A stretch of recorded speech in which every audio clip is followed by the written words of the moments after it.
We know that even after one single miscarriage in the first trimester, your risk of suicidality quadruples. That's for the parent and also for the partner. And we know that there's associated risks to mental health even from that one single incident, as well as also healthcare issues further down the line that we feel need to have better support for.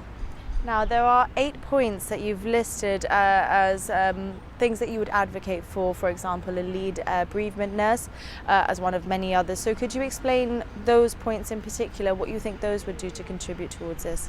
Yeah, so most of the points that we've set out are ones that are included in the National Bereavement Care Pathways that were published a number of years ago in UK. About 2/3 of NHS trusts have taken those on now, and we've been advocating for them to be taken on in Gibraltar.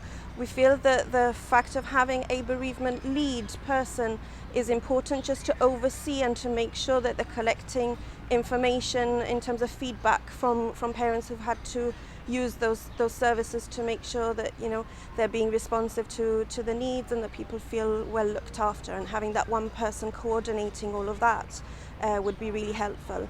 It also means that parents have the opportunity to establish a relationship with one particular professional, which makes it much easier in future for them to be able to be open about any mental health difficulties that they might be having. Now finally, your statement has been released on the back of the publication of the abortion pathway following the result of the referendum a few weeks ago. Don't you think that perhaps that needed to be published when it did, given the result of the referendum?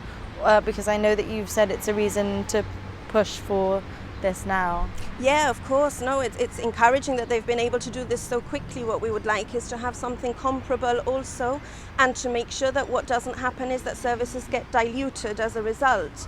If there's a demand through the abortion pathway, we need to make sure that that is in addition to any services that are already available and that we know are already very stretched. It's no secret that the mental health service is very stretched in Gibraltar, and what we want to make sure is that the support is added rather than just diluted and spread out between more patients.